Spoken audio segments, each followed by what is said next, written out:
عسلامة عسلامة، شنحوالكم؟ يا رب تكونوا بألف خير. جيتكم فيديو جديد على قناتي، يا رب إن شاء الله يعجبكم. فيديو اليوم باش نخيطو مع بعضنا خلعة صومونج كما قاعدين تراو. معناتها حاجة سهلة على الاخر. إذا كان عندك فضلة متاع قماش وإلا عندك قماش ما حاجتكش بيه، تنجم تتبعني وتتعلم فيه كيفاش تخيط أول قطعة ليك باش تلبسها. اتفرجوا على بقية الفيديو، ما تنساونيش بالتعليقات المزيانين، وما تنساونيش باللايك في القناة، وما تنساوش الاشتراك.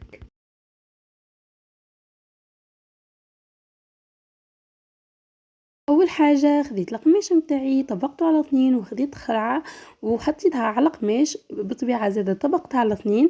وباش نحط نفصل عليها حطيتها فوق القماش متاعي وقعدت نستوي في القماش باش تجي قد. وبالطبيعه ما تنساوش اللي عنا بلاصه للضوء. دونك حطيت الخلعه وبديت نقص كيما قاعدين تراو بالضبط. لا قياسات ولا باتروناج ولا ما يكونش تسحقوا حتى شيء، جوست خلعه انك تلبسها انتي باش تفصل عليها. ولهنا قعدت نقص على الخلعة بطبيعة الحال باش تخليو 3 سنتيمتر للخياطة والسورجي. وإذا كان مثلا جات ضويقة ولا حاجة تقاومني نزيدو. دونك لهنا توا كملت فصلت الدوفون وتوا حطيت باش نفصل الدو كيما قاعدين تراو في الفيديو بالضبط. وتوا باش نبدا نقص.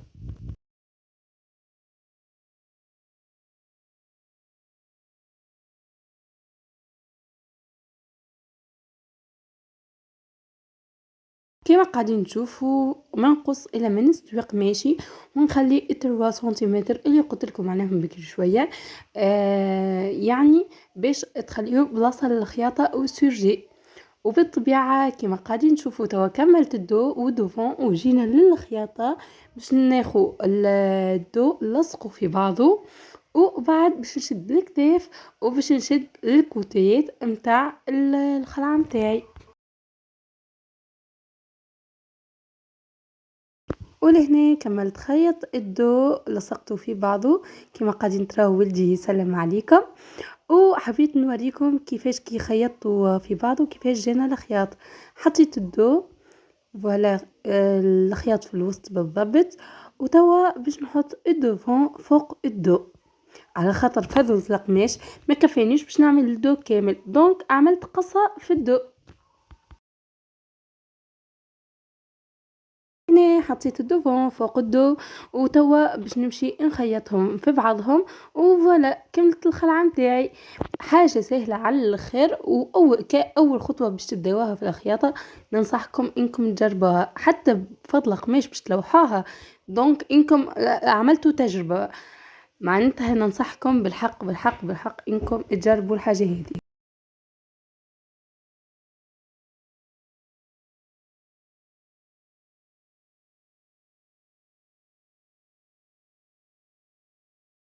ولهنا توا كملت خيطت القطعة متاعي. هذا هي المنظر متاع الخلعة كما قاعدين تراو. كملت خيط الكتيات وخيط الكتافات.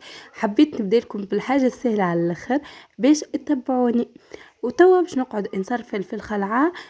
ننظفها من الزايد متاع القماش وباش نخيط الكتاف والكتيات والدو اللي خيطناه الكوليكاتا وباش ننظفو. بطبيعة الحال باش نكمل نسرفل العطفة. فوالا.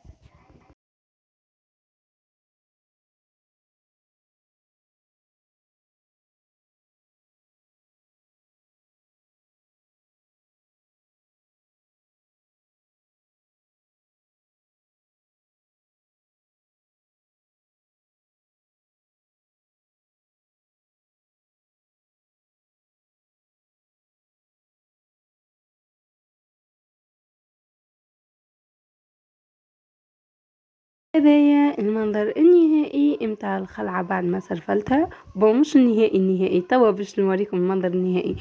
وتوا لهنا بديت نعمل في العطفة. عملت العطفة اللوطانية متاع الخلعة والعطفة متاع اليدين ومتاع الرقبة. العطفة يعني ثانية صغيرة وبديت نخيط فيها.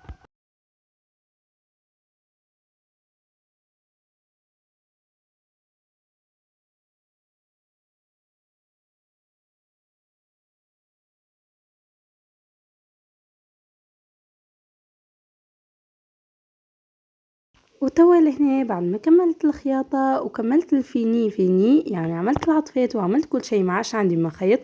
جيت باش نحدد القطعة متاعي. بالطبيعة بعد ما سخنت الحديد وكل شيء توا قاعدة نحدد فيها باش العطفات يوليو مستويين وتولي القطعة متاعي كاملة. وكملتها حاجة سهلة على الاخر، 5 مينوت كملت فيها خلعة معناتها حاجة بروفكت. اما بالحق معناتها تبعوني وتو تربحوا. اللي يحب يتعلم الخياطة ننصحكم بالفيديو هذا. وهذا هو المنظر النهائي للخلعة متاعي كما قاعدين تراو بالضبط. فضلة برك متاع قماش والا قماش ما حاجتكمش بيه، تنجموا تعملوا قداش من كولور قداش من خلعة وتلبسوهم وتخرجوا.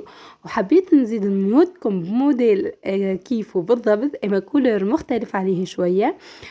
حبيت نزيد نصور لكم الطريقة كيفاش باش نعمل وتبعوني باش كان ما فهمتوش حاجة في الطريقة الأولى تفهموا في الطريقة الثانية حصيلوها كرقعوا برا.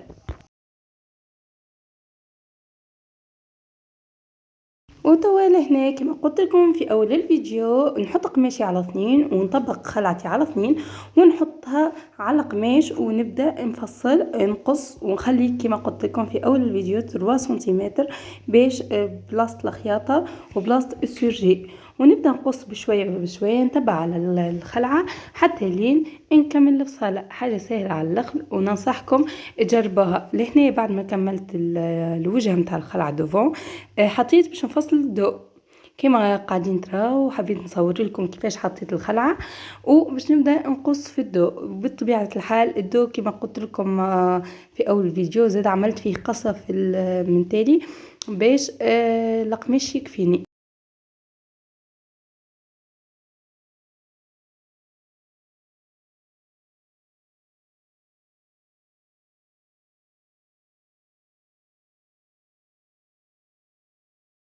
وبعد ما كملت قصيت القماش متاعي كملت الدو حطيت نخيط فيه. وبعد خديت الكتاف حطيتهم على الكتاف والكوتاي على الكوتاي وكملت خيطتهم. هذيك هي الخياطة اللي في الخلع معناتها ما فيهاش حتى حاجة زايدة. تنجموا تعملوا الطول اللي تحبوا عليه، تنجموا تعملوها حتى طولوا شوية مثلا في الطول تولي غوب، معناتها تنجموا تصرفوا فيها كما تحبوا. اما كخطوة اولى ننصحكم انكم بالحق اذا كنت تحبوا تتعلموا الخياطة راهي اسهل طريقة باش تتعلموا بها كبداية. ولهنا بعد ما كملت الخياطة سرفلت القماش متاعي وحطيت الروبة عفوا الخلعة. وتوا باش نمشي نقعد نخيط العطفات اللي وريتهم لكم متاع المانش ومتاع الرقبة والعطفة اللي بها الفايدة اللي من اللوطة.